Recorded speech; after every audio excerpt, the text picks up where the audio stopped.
Hello जी, राम राम आप सभी को। कैसे हैं आप सब? आई होप आप सब अच्छे ही होंगे। मैं भी अच्छी हूँ। अब मैं आज मुझे अपनी फ्रेंड के घर जाना है। उसका कॉल आ रहा था कि भाई आज आप तो आई हुई है। हम मिले हुए पूरा 1 साल हो चुका है।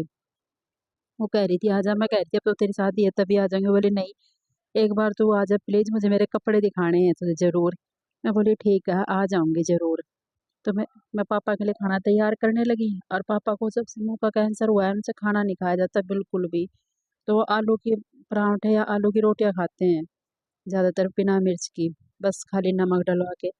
तो मैंने सोचा पहले पापा का खाना तैयार कर दूँ। पापा वो आलू की रोटियां या पराठे बनवा के रख देते हैं और फिर बाद में उन्हें गर्म करके खाते हैं। मैं देख रही थी भाई ऋतिक छेड़ कर रहा है, मेरा ध्यान बार बार उसके तरफ भी जा रहा था। लेकिन फिर मैं सोच रही थी कर लेने जैसे थोड़ी देर छेड़खानी।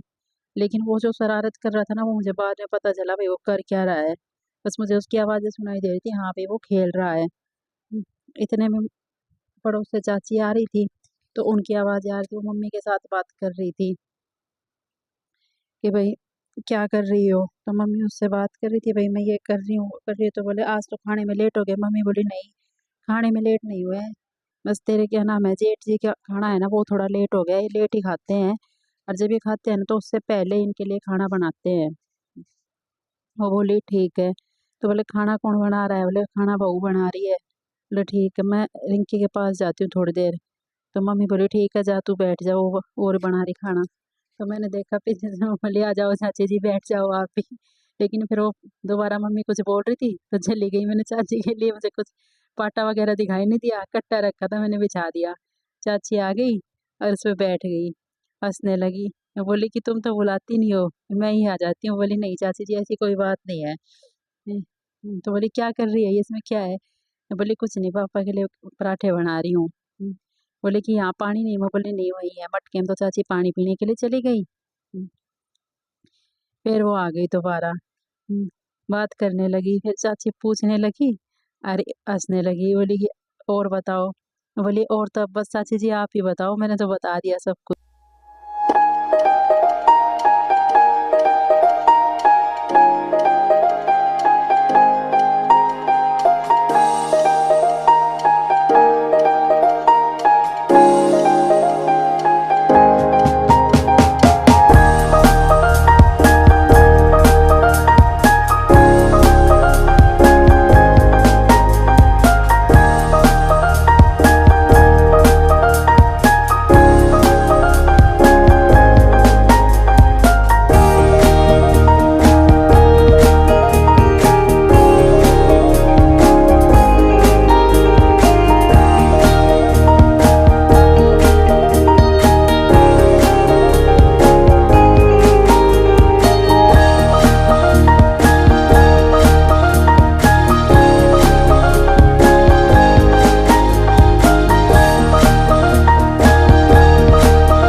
फिर मेरा ध्यान ऋतिक पे गया पापा का खाना बनाने के बाद।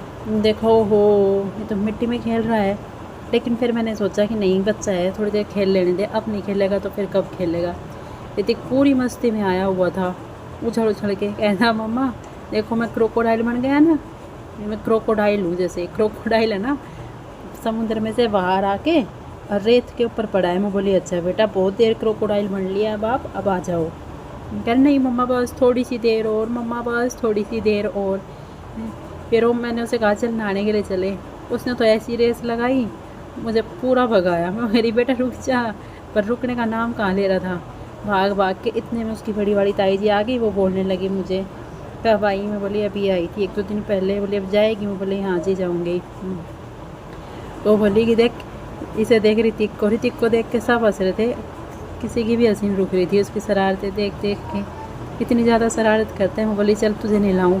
वो तो देखते देखते पानी के टब में कूद गया। बोला मम्मा क्रोकोडाइल पानी में आ गया। और पूरी एंजॉय कर रहा था वो, और मेरी हंसी बंद नहीं हो रही थी। बोली क्या कर रहा है, तुझे ठंड लग जाएगी? नहीं मम्मा कुछ नहीं होगा, मैं क्रोकोडाइल हूँ देखो देखो। तो बोलिए टब छोटा पड़ गया बेटा। कहते नहीं बस मम्मा टब छोटा नहीं है, देखो मैं क्रोकोडाइल। मैं बोली हाँ भाई तू क्रोकोडाइल है। फिर मैंने मोटर चला दी कि भाई कभी लाइट चली जाए पहले से नहला दूँ, मुझे जाने की भी जल्दी लगी हुई थी भाई, हाँ मुझे अब जाना भी है। मैं बोली आज चल बेटा तुझे नहला दूँगा, नहीं नहीं मम्मा मैं तो खुद ही नहा लूँगा, देखो मैं नहा रहा हूँ ना, अच्छा वे भी हूँ ना मैं, उछल उछल के मुझे बहुत है ना उस पर गुस्सा नहीं आ रहा था आज, बल्कि मुझे अच्छा लग रहा था, वो बहुत ही मस्ती करता हुआ। मेरा मन कर रहा था बस उसे देखती रहूं। सबसे अच्छे दिन होते हैं बचपन वाले ये, एकदम बेफिक्र। और ये दिन वापस लौट के कभी नहीं आते हमारे, कोई फिक्र नहीं होती इन दिनों में हमें। ऋतिक को नहला धुला के उसे तैयार करके फिर मैं खुद नहाने के लिए चली गई। नहा धो के मैं तैयार होकर अब अपनी फ्रेंड के यहाँ जाने के लिए तैयार हूँ। मैंने किशन से कहा था कि बेटा आप चलोगे, तो उसने कहा था कि हाँ चाची मुझे काम है, उसका एक दोस्त आया हुआ था तो उसे उससे मिलने के लिए जाना था।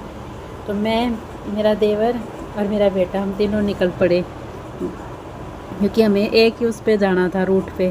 मैं बोली ऐसा करना पहले आप मुझे छोड़ देना, फिर क्या नाम है आप चले जाना, और वापस जब आप आओ तो मुझे भी अपने साथ लेते जाना। बोला ठीक चाची।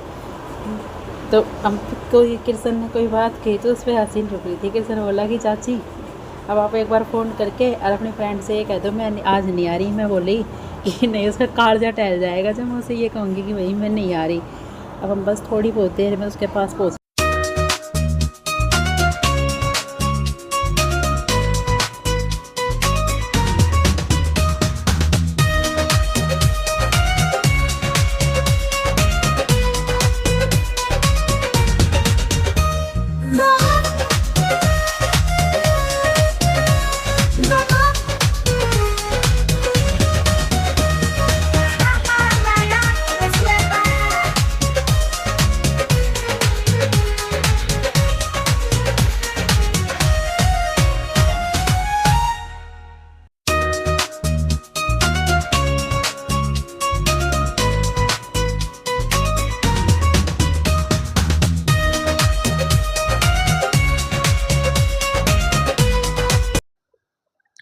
मैं पहुंच गई अब मनीषा के पास। पहुंचते ही मनीषा बोले कि पहले मैं चाय बना लाऊं, क्योंकि उसे पता है मुझे चाय पीने की बहुत बुरी हैबिट है। तो मैं बोली पूछ मत, आराम से बना के ले गया। वो बोली ठीक है अभी ला रही हूँ बना के। फिर वो बोली तू एक काम कर मेरे कपड़े देख ले, मुझे तसल्ली आ जाएगी। बोली कपड़े तू अच्छे लाएगी। बोली नहीं पहले मेरे देख और मुझे बता किसमें क्या क्या सिलवाऊं। मनीषा के साथ मेरा फ्रेंड का नहीं एक बहन वाला भी रिश्ता है, क्योंकि मनीषा की मम्मी मुझे अपनी भतीजी मानती है, तो मैं उन्हें बुआ जी भी बोलती हूँ। तो हम दोनों का ज़्यादा अच्छा रिश्ता है इस वजह से। फिर मंदिर का प्रसाद उस दिन आया हुआ था गोवर्धन जी का। मनीषा बोली आज दोनों साथ खाएंगे। मैं बोली ठीक है आ जा, कहती है फिर मेरी शादी हो जाएगी, फिर कब हम साथ खा पाएंगे। इतने दिनों बाद एक दूसरे से मिलके हम दोनों बहुत खुश थे कि भाई हाँ हम दोनों इतने दिनों बाद मिले हैं। अब मैं कहती अब तेरी शादी में ही आऊंगी। बोली पक्का आना और कई दिन पहले आना। मैं वापस घर के लिए निकल ली, बुआ जी मुझे छोड़ने के लिए आई और बहन ने बोली ठीक है बुआ जी बाय बाय। वो कह रही थी बेटा दोबारा जरूर आना। मैं बोली शादी में आऊंगी। कहती नहीं शादी में 4-5 दिन पहले आ जाना तू। मैं बोली इतने दिन पहले तो मैं नहीं आ सकती, लेकिन वो कह रही थी नहीं मैं अपने आप बुलवा लूंगी तुझे। अब हमें मम्मी के लिए मार्केट से दवाइयाँ लेनी थी, नहीं तो हम बाईपास से निकलते। तो फिर मैं बोली ऐसा कर बेटा अपन मार्केट में से मम्मी के लिए दवाइयाँ लेनी है, पहले मार्केट से होके मम्मी की दवाइयाँ लेके फिर घर चलते हैं। लड़का बोला ठीक है चाची।